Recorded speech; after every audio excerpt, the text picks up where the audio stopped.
அப்பனே விநாயகா, ஒரு புது மாதிரியான கண்டென்ட்டோட வந்திருக்கிறேன். இந்த கண்டென்ட்டை எப்படியாவது என் ஆடியன்ஸோட எங்கேஜ் பண்ணி அவங்களுக்கு பிடிக்க வச்சிருக்கு. மீறினா கடுப்பாயிருவேன். என்ன கோயில காணா? இந்த வீடியோல நம்ம என்ன பார்க்க போறோம்னு சொல்லி பாத்தீங்கன்னா, கைதி படத்தோட வாட் இஃப். இதுக்கு முன்னாடி நீங்க மார்வல் படம்லாம் பாத்துருந்தீங்க அப்படின்னா வாட் இஃப்னா என்ன அப்படின்னு சொல்லி உங்களுக்கு ஒரு ஐடியா இருக்கும். இல்ல அதெல்லாம் நான் பார்த்தது இல்லைன்னு சொன்னீங்கன்னா உங்களுக்காக ஒரு சின்ன இன்ட்ரோ. கைதி படத்தோட கதை நம்ம எல்லாருக்குமே தெரிஞ்சிருக்கும். கைதி படத்துல இருந்து ஏதாவது ஒரு விஷயத்தை மாத்திட்டா அந்த கதை எப்படி போகும் அப்படின்ற ஒரு சின்ன இமேஜினேஷன் தான் இந்த வீடியோ. என்னவா இருக்கும்? எனக்கு என்னடா தெரியும், கேளுடா. இது என்னோட கற்பனை கதை அப்படிங்கறதுனால கதை எங்க வேணா போகும், எப்படி வேணா போகும். அதனால லாஜிக்ஸ் எல்லாத்தையுமே அப்புறட்டா கட் பண்ணி விட்டுட்டு வீடியோவை என்ஜாய் பண்ணி பாருங்க.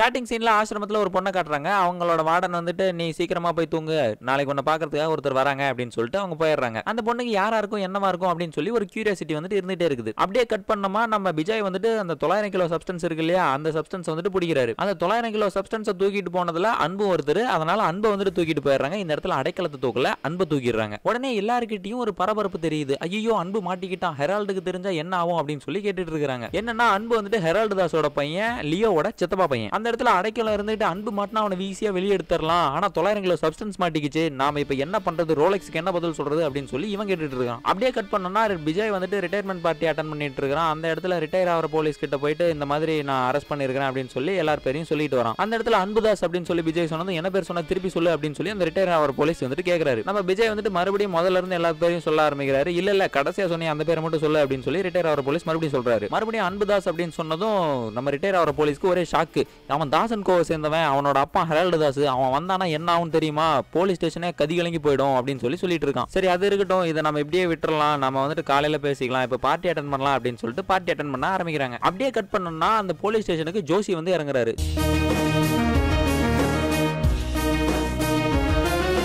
இந்த இடத்துல நெப்போலியன் தானே வந்து இறங்கணும்னு கேட்டீங்கன்னா, நெப்போலியன் வந்துட்டு நமக்கு மார்னிங் தானே வேலை, நம்ம காலையில வந்துக்கலாம் அப்படின்னு சொல்லிட்டு அவர் ஒரு ரூம் எடுத்து தங்கிட்டாரு. ஜோசி வந்து எதுக்கு இறங்குறாங்கன்னா, அந்த பார்ட்டிக்கு வந்துட்டு துப்பாக்கி ஏந்திய போலீஸ் வந்துட்டு பந்தோபஸ்து கொடுக்கணும் இல்லையா, அந்த பந்தோபஸ்து கொடுக்கறதுக்கான போலீஸை வந்துட்டு கூட்டிட்டு போறதுக்காக வந்திருக்காங்க. இந்த இடத்துல உங்களுக்கு ஒரு டவுட் வரலாம், கைதி படம் முடிஞ்ச வேட்டி தானே பார்ட்டிக்கு இந்த பிரச்சனை எல்லாம் நடக்கும், அதனால தானே போலீஸ் பந்தோபஸ்து கேட்பாரு அப்படின்னு சொல்லி நீங்க கேட்கலாம். பட் இது என்னோட கதை இல்லையா, அது வந்துட்டு முன்னாடியே நடந்து முடிஞ்சிருச்சு. அவர் உள்ள வந்து நெப்போலியனை கூட்டு போலான்னு வந்திருக்கிறேன் அப்படின்ற மாதிரி சொல்றாரு. அவர் வந்துட்டு டிரான்ஸ்பர் ஆகி வராருங்க, காலையில தான் வருவாரு, நீங்க போயிட்டு காலையில வாங்க அப்படின்ற மாதிரி சொல்றாங்க. இல்லங்க நான் காஷ்மீர் வரைக்கும் போகணும், நான் இங்க ரூம் எடுக்க விரும்பல, நான் இங்கே தங்கிக்கிறேன் அப்படின்னு சொல்லிட்டு அவர் தங்கிக்கிறாரு. இந்த பக்கம் ஸ்டீஃபன் ராஜ் இருந்துகிட்டு அடைக்கலம்க்கு கால் பண்ணி அன்பு கிட்ட ஒரு டீல் பேசுவார் இல்லையா கைதியில, அந்த டீல இங்க பேசுறாரு. அன்பு கிட்ட 20 கிலோ சப்ஸ்டன்ஸ் கேட்டவன் இங்க அடைக்கலத்துக்கிட்ட 50 கிலோ சப்ஸ்டன்ஸ் கேட்கறான். எதுக்கு அந்த மாற்றம் அப்படின்னு சொல்லி கேட்காதீங்க, ஏதாவது ஒரு மாற்றம் பண்ணணும் இல்லையா, பண்ணி விடுவோம். அதுக்கப்புறம் அவங்க போட்ட பிளான் படி எல்லா போலீஸும் மயங்கி தொப்புன்னு விழுந்துடுறாங்க. அதுக்கப்புறம் விஜயும் வேற வழியே இல்லாம நம்ம டெல்லியை வந்துட்டு வண்டி எடுக்க சொல்ல, டெல்லியும் வந்துட்டு பிரியாணி கிரியாணிலாம் சாப்பிட்டு முடிச்சுட்டு வண்டி எடுக்கிறாரு. அதுக்கப்புறம் விஜயும் போலீஸ் ஸ்டேஷன் அலர்ட் பண்றாரு. அங்க அலர்ட் பண்ணதும் எல்லாருமே கிளம்பி விட்டுறாங்க, ஜோசி அதுக்கப்புறம் அந்த 5 பசங்களை விட்டுட்டு. அதுக்கப்புறம் பாத்ரூம் போன ஜோசி வெளியே வந்து எட்டி பாக்குறாரு. வெளியே வந்து பார்த்தா யாரையுமே காணோம், அந்த 5 பசங்க மட்டும் தான் இருக்காங்க. ஏன்டா பாத்ரூம் போன கேப்ல எஸ்கேப் ஆயிட்டீங்களா?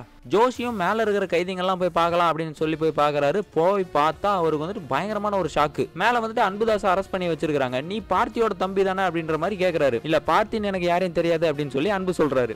பார்த்தியை உனக்கு தெரிஞ்சிருக்க வாய்ப்பு இல்ல, ஆனா லியோ உனக்கு தெரியும் தானே அப்படின்ற மாதிரி கேட்கிறாரு. ஆமா ஆமா அவன் அண்ணன் தான் அப்படின்ற மாதிரி அன்பும் சொல்றாரு. இந்த இடத்துல வந்துட்டு ஒரு பெரிய மாற்றம் என்ன அப்படின்னு சொல்லி பார்த்தோம்னா, ஜோசி கிட்ட லியோ வந்துட்டு எல்லா உண்மையுமே சொல்லிட்டாரு. நான் இதுதான் என்னோட பாஸ்ட், நான் இப்போ பார்த்தியா வாழ்ந்துட்டு இருக்கேன் அப்படின்ற மாதிரி ஜோசி கிட்ட எல்லா உண்மையும் சொல்லிட்டாரு. ஜோசி வந்துட்டு லியோக்கு அதாவது பார்த்திக்கு கால் பண்ணி அன்பு இங்க தான் இருக்கிறான் அப்படின்ற மாதிரி சொல்றாரு. அதுக்கப்புறமா போனை வச்சிடறாரு.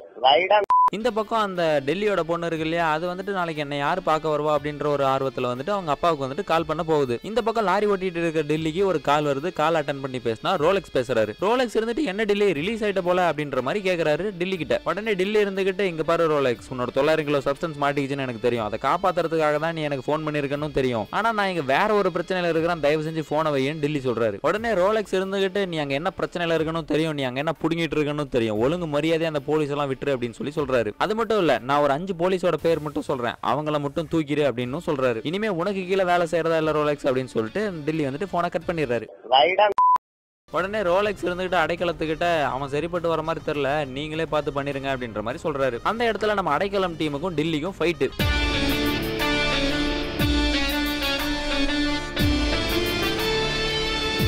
ஃபைட் எல்லாம் முடிச்சுட்டு மறுபடியும் வண்டி ஏறி கிளம்புறாங்க. இந்த பக்கம் ஹெரால்டு தாஸ் அதுக்கப்புறம் அவங்களோட ஆளுங்க எல்லாத்தையுமே கூட்டு வந்து அன்புதாஸை காப்பாத்துறதுக்காக நிக்கிறாங்க. ஹெரால்டு தாஸ் இருந்துகிட்டு உள்ள யாரு இருந்தாலும் சரி, எனக்கு தேவை என் பையன், அந்த சரக்கு பத்தி எனக்கு எந்த கவலையும் கிடையாது, அது நீங்களாச்சு ரோலெக்ஸ் ஆச்சு, என் பையனை விட்டீங்கன்னா நான் போய்கிட்டே இருக்கேன் அப்படின்ற மாதிரி ஹெரால்டு தாஸ் சொல்றாரு. உடனே ஜோஷி வந்துட்டு விஜய் கிட்ட இன்ஃபார்ம் பண்றாரு, இந்த மாதிரி தான் இவர் சொல்றாரு அப்படின்னு சொல்லி. விஜய் வந்துட்டு அவங்க சரி அங்க அரெஸ்ட் பண்ணி வச்சிருக்கிறவங்களா விட்டுருங்க அப்படின்னு சொல்லி சொல்றாரு. வெளியே வந்து ஜோஷி எதுவா இருந்தாலும் காலையில பேசிக்கலாம், இப்ப கிளம்புங்க அப்படின்ற மாதிரி சொல்றாரு. இவனுங்க சொன்னா கேட்க மாட்டானுங்க போல இருக்குது அப்படின்னு சொல்லி ஹெரால்டு தாஸோட ஆளுங்க எல்லாருமே மொத்தமா உள்ள இறங்குறானுங்க. அவனுங்க எல்லாருமே உள்ள வந்த உடனே டப்புன்னு லைட் எல்லாம் ஆஃப் ஆகுது. உடனே அந்த இடம் ஃபுல்லா அப்படியே சைலண்டா இருக்குது. உடனே டிங்னு ஒரு காயின் சவுண்டு, உடனே லைட் எல்லாம் ஆன் ஆகுது. நம்ம பார்த்தி வந்துட்டு படார்னு ஒருத்த மூஞ்சி மேல வந்துட்டு வைக்கிறாரு.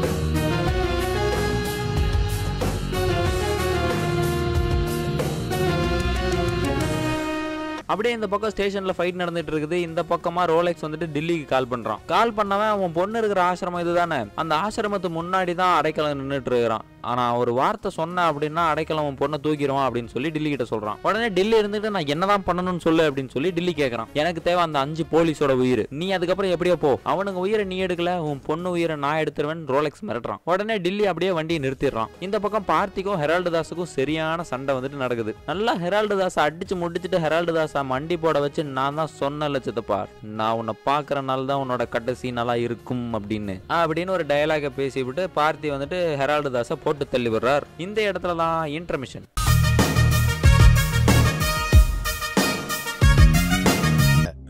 முகேஷ் ஒரு வருஷம் குட்கா தின்ன. இல்ல அதெல்லாம் வேணாம். இந்த வீடியோ பார்த்துட்டு இருக்கிற நீங்க இன்னும் நம்ம சேனலை சப்ஸ்கிரைப் பண்ணல அப்படின்னா மறக்காம சப்ஸ்கிரைப் பண்ணி வச்சுக்கோங்க. இன்னும் நிறைய வீடியோஸ் இது மாதிரி போடுறதுக்கு எனக்கு மோட்டிவேஷனா இருக்கும். இந்த பக்கம் தூங்கிட்டு இருக்கிற ஆண்டனி தாஸுக்கு வந்துட்டு கால் வருது. கால் அட்டன் பண்ணி பேசினா ஹெரால்டு தாஸ் செத்துட்டான் அப்படிங்கிறதையும் லியோ உயிரோட தான் இருக்கிறான் அப்படிங்கிறதையும் சொல்றாங்க. உடனே நம்ம ஆண்டனி தாஸ் இருந்துகிட்டு வண்டி எடுங்கடோ அப்படின்னு சொல்லிட்டு கிளம்பிடுறாரு. இந்த பக்கம் ரோலெக்ஸ் கிட்ட டீல் பேசணும்னு சொல்லி விஜய் வந்துட்டு டில்லியே கால் பண்ண சொல்றான். டில்லி கால் பண்ணி கொடுத்ததும் விஜய் வந்துட்டு ரோலெக்ஸ் கிட்ட நான் உன்னோட 900 கிலோ சப்ஸ்டன்ஸ் நான் உங்ககிட்டயே கொடுத்துறேன், ஆனா இந்த போலீஸ்காரங்களும் ஒன்னும் பண்ண வேணாம், டில்லியோட பொண்ணையும் ஒன்னும் பண்ண வேணாம் அப்படின்ற மாதிரி டீல் பேசுறான். சரி இது 900 கிலோ சப்ஸ்டன்ஸ் ஆச்சு, அதுவும் ரா சப்ஸ்டன்ஸ் வேற, இதை வந்துட்டு நம்ம விட்டோம் அப்படின்னா நமக்கு வேற சான்ஸே கிடைக்காது அப்படின்னு சொல்லி சரி அந்த சப்ஸ்டன்ஸ் எங்க இருக்குது அப்படின்ற டீடைல்ஸ் வந்துட்டு வாங்கிக்கிறான். இந்த மாதிரி போலீஸ் ஸ்டேஷனுக்கு பின்னாடி வந்துட்டு ஒரு ரூட் இருக்கு, அந்த ரூட்ல நீ போன அப்படின்னா அந்த இடம் வந்துட்டு வரும், அந்த இடத்துல தான் எல்லா சப்ஸ்டன்ஸும் ஒளிச்சு வச்சிருக்கிறேன், நீ வந்துட்டு நான் அந்த சப்ஸ்டன்ஸை எடுத்துக்கோ அப்படின்ற மாதிரி சொல்றான். ரோலெக்ஸ் வந்துட்டு உடனே சந்தனத்துக்கு கால் பண்றான். சந்தனம் வந்துட்டு எடுக்கல அப்படின்னு தெரிஞ்சதுக்கு அப்புறம் நான்களே போலாம் அப்படின்னு சொல்லி ரோலெக்ஸ் வந்துட்டு கிளம்புறான். டில்லிக்கு வந்துட்டு இந்த இடத்துல ஒரு பெரிய கில்ட்டா இருக்குது. நாம வந்துட்டு ஏற்கனவே செஞ்ச ஒரு பெரிய தப்புனால இப்போ வந்துட்டு இவ்வளோ ஒரு பெரிய ஒரு ரா சப்ஸ்டன்ஸ் வந்துட்டு வெளியே வரப்போகுது, இந்த மாதிரி நாட்டையே பாதிக்கக்கூடிய ஒரு ட்ரக்ஸை வந்துட்டு வெளியே வர்றதுக்கு நாம ஒரு காரணமா இருக்கிறோமே அப்படின்னு சொல்லி நம்ம டில்லிக்கு ஒரே கில்ட்டாவே இருக்குது. அப்படியே நம்ம ஜெயில் சைடு போனோம் அப்படின்னா அன்புதாஸ் கிட்ட நம்ம லியோ தாஸ் வந்துட்டு சொல்லிட்டு இருக்காரு, நான் உங்க அப்பனை போட்டு தள்ளிட்டேன் அப்படின்ற மாதிரி. அன்பு வந்துட்டு சரியான காண்டில் கத்திட்டு இருக்கிறான், லியோ உன்னை குத்தி கொல்லாம விட மாட்டேன்டா அப்படின்ற மாதிரி, நீ ஏன் மேல கோவப்படுற அளவுக்கு அவனுங்க அவ்வளோ நல்லவனுங்க இல்லடா அப்படின்ற மாதிரி லியோ வந்துட்டு கத்திட்டு இருக்காரு. இந்த இடத்துல வந்துட்டு தளபதி பேசி திருத்துற மூமெண்ட்டை வந்துட்டு வச்சிடலாம். பொதுவாகவே தளபதியோட படம் அப்படின்னா பேசி திருத்துற மூமெண்ட் வந்துட்டு கண்டிப்பா இருந்தே ஆகணும். இப்ப லியோ படத்துல கூட பாத்தீங்கன்னா த்ரிஷா கிட்ட கிஸ் வாங்குவார் இல்லையா, அது வந்துட்டு மேனிபுலேட் பண்ற மாதிரி தான் இருக்கும். அதுவும் கிட்டத்தட்ட ஒரு பேசி திருத்துற மூமெண்ட் மாதிரி தான். அவரோட மோஸ்ட் ஆஃப் த படங்களை எடுத்து பார்த்தோம் அப்படின்னா பேசி திருத்துற மூமெண்ட் அப்படிங்கிறது வந்துட்டு ஒரு தனியாவே இருக்கும்.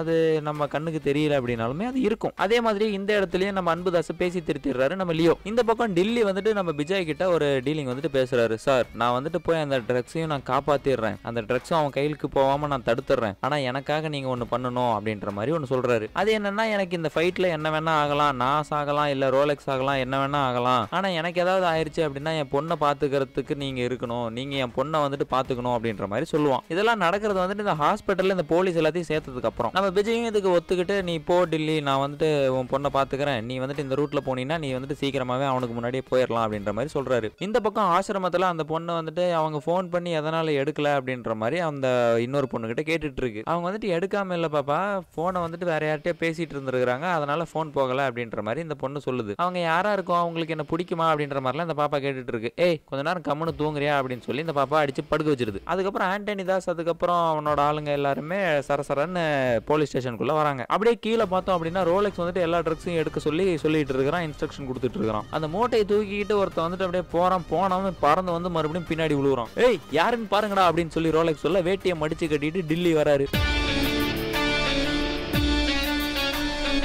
அப்படியே கேமரா டில்லிக்கு டாப் ஆங்கிள் போய் இந்த பக்கம் ஆண்டனி தாஸ் லியோ தாஸ் அடிக்கிறதுக்காக ஓடி வரான். அந்த இடத்துல அன்பு தாஸோட அடி ஆண்டனி தாஸோட ஆளுங்க மேல உழுவுது. அப்படியே மேல ஒரு ஃபைட்டு, கீழே ஒரு ஃபைட்டு. மேல நடக்கிற ஃபைட்டு பழி வாங்குறதுக்காக நடக்குது, கீழே நடக்கிற ஃபைட்டு வந்துட்டு மக்களை காப்பாற்றணும் அப்படிங்கிறதுக்காக நடக்குது. இந்த ஃபைட் சீனை நீங்க ஜஸ்ட் இமேஜின் பண்ணி பாருங்க. லோகேஷ் கனகராஜோட கேமரா மூவ்மெண்ட்டுக்கும் இந்த ஃபைட் சீன் நடக்கிறதுக்கும், மேலையும் கீழே இந்த ஃபைட் சீன் நடக்கிறதுக்கும் எப்படி இருக்கும் அப்படின்னு சொல்லி மட்டும் யோசிச்சு பாருங்க. கீழே வந்துட்டு பார்த்தோம் அப்படின்னா டில்லி வந்துட்டு சரியான அடி வந்துட்டு வாங்கிடுறாரு, அவரால் நவரவே முடியல. ரோலெக்ஸ் வந்துட்டு வின் பண்ற மாதிரி இருக்கிறாரு. அந்த சமயத்துல மாஸ்க் போட்ட 4 பேர் வந்துட்டு அடி அடிக்கிறாங்க ரோலெக்ஸ். அதாவது அடிக்கிறாங்கன்னா அந்த அளவுக்கு ரோலெக்ஸ் அடிக்கல, அடிக்க முடியல சொல்ல போனா. ஆனா டெக்னிக்கலா கஃப் வந்துட்டு போட்டு விட்டுறாங்க. அப்படியே மேல வந்துட்டு பார்த்தோம் அப்படின்னா ஆண்டனி தாஸ்க்கும் லியோ தாஸ்க்கும் சரியான ஒரு ஃபைட். அதுல வந்துட்டு ஜெயிச்சது ஆப்வியஸ்லி லியோ தாஸ். நம்ம லியோ வந்துட்டு ஆண்டனி கிட்ட டே தகப்பா நான் தான் சொன்னல என் கண்ணுல பற்றாத பட்டா செத்துருவன்னு ஏன்டா பட்டு தொலைச்ச அப்படின்ற மாதிரி நக்கலான ஒரு பேச்சு வந்துட்டு விடுறாரு. அப்புறம் ஆண்டனி தாஸை கொண்டு போட்டு லியோ தாஸும் அந்த ஸ்டேஷனை விட்டு வெளியே போயிடுறாரு. அப்புறமா ரோலெக்ஸ் அரெஸ்ட் பண்ணவங்களும் ஸ்டேஷனை விட்டு வெளியே போயிடுறாங்க. அவனை வந்துட்டு கஃப் பண்ணி வேற இடத்துக்கு கூட்டு போயிடுறாங்க. அப்புறம் லியோக்கும் செம்மையா அடிபட்டு இருக்குது. அவரும் ஹாஸ்பிட்டல்லாம் போறாரு. ஹாஸ்பிட்டல் போயிட்டு அங்க எல்லாத்தையுமே சரி பண்ணிக்கிட்டு வெளியே வராரு. இந்த பக்கம் டெல்லி வந்துட்டு அவர் பொண்ணை பாக்குறதுக்காக போறாரு. அவர் பொண்ணை பார்த்துட்டு சென்டிமெண்ட் எல்லாம் புளிகிறாரு. அதுக்கப்புறம் பார்த்தோன்னா இந்த ஹாஸ்பிட்டல் பக்கத்திலே தான் இந்த ஆசிரமமும் இருக்குது, பக்கத்திலே தான் இருக்குது. அப்புறம் நம்ம விஜய் வந்துட்டு கார்ல உட்காந்து டெல்லி கிட்ட பேசிட்டு இருக்கிறப்ப பார்த்தியும் ஜோஷியும் அந்த மாதிரி அந்த பக்கமா நடந்து போறாங்க. டெல்லி கிட்ட பேசிட்டு விஜய் வந்துட்டு கிளம்புறப்ப அந்த 2 பேர் நடந்து போயிட்டு இருந்தாங்க இல்லையா, நம்ம பார்த்தியும் நம்ம ஜோஷியும், அவங்கள பார்த்துட்டு நிறுத்தி என்னாச்சு அப்படின்ற மாதிரிலாம் கேட்குறாங்க. அதுக்கு நம்ம பார்த்து இருந்துக்கிட்டு இல்லை ஒரு சின்ன ஆக்சிடென்ட் தான், எல்லாம் சரி பண்ணியாச்சு அப்படின்னு சொல்லிட்டு கிளம்பிடுறாங்க. இத்துடன் இந்த படம் வந்துட்டு முடிவடைகிறது. இருங்க ஒரு போஸ்ட் கிரெடிட் சீன் வந்துட்டு ஒன்று இருக்குதுங்க. அதை பார்க்கறதுக்கு முன்னாடி ஒரு சின்ன விஷயம் மட்டும் நான் சொல்லிக்கிறேன். இந்த கதை வந்துட்டு என்னோட கற்பனை கதை மட்டும்தான். கைதி படத்துக்குள்ள சப்போஸ் இப்படி நடந்துருந்துச்சுன்னா எப்படி இருக்கும் அப்படின்ற என்னோட கற்பனை மட்டுமே, மற்றபடி வேற ஒன்றும் இல்லைங்க. இதெல்லாம் சும்மா ஜஸ்ட் ஃபன், எதுவும் மனசில் வச்சுக்காதீங்க, மறந்துடுங்க. ஓகே வரட்டுங்களா, பாய் அக்கா வரேன். அப்புறம் போஸ்ட் கிரெடிட் சீன் பார்க்கறதுக்காக தானே வெயிட் பண்ணிட்டு இருந்தீங்க. அடுத்த நாள் காலையில் வந்துட்டு விஜய் வந்துட்டு அந்த சப்ஸ்டன்ஸ்லாம் வச்சுட்டு இருந்த இடத்துக்கு வந்துட்டு போய் பார்க்குறாரு. போய் பார்த்தா அங்கேருந்து எந்த சப்ஸ்டன்ஸையுமே காணும். ரோலெக்ஸ் அதை எடுத்துருக்கிறதுக்கு வாய்ப்பு இல்லை, ஏன்னா ரோலெக்ஸ் வந்துட்டு அவங்க கஸ்டடியில் இருக்கிறான். ஆனால் யார் எடுத்திருப்பா அப்படின்னு சொல்லி நம்ம விஜய்க்கு வந்துட்டு ஒரே குழப்பமாகவே இருக்குது. அந்த குழப்பத்தோட பின்னாடி போனோம் அப்படின்னா சந்தனத்துக்கு வந்துட்டு ஒரு வாய்ஸ் நோட் வந்துட்டு வந்திருக்குது ரோலெக்ஸ் கிட்ட இருந்து. ரோலெக்ஸ் வந்துட்டு சந்தனத்துக்கு கால் மட்டும் பண்ணல, வாய்ஸ் நோட்டும் ஒன்று அனுப்பியிருக்காரு. அந்த வாய்ஸ் நோட்டை கேட்டதுக்கு அப்புறம் நம்ம சந்தனம் இருந்துகிட்டு அவங்களோட 30 சகோஸ் இருக்காங்க இல்லையா, அவங்கெல்லாம் கூட்டிட்டு வந்து அந்த சப்ஸ்டன்ஸை தூக்கிட்டு போயிட்டாங்க. இதுக்கப்புறம் போடுற என் கிரெடிட்ஸ் பாய், உங்களை அடுத்த வீடியோவில் பார்க்குறேன்.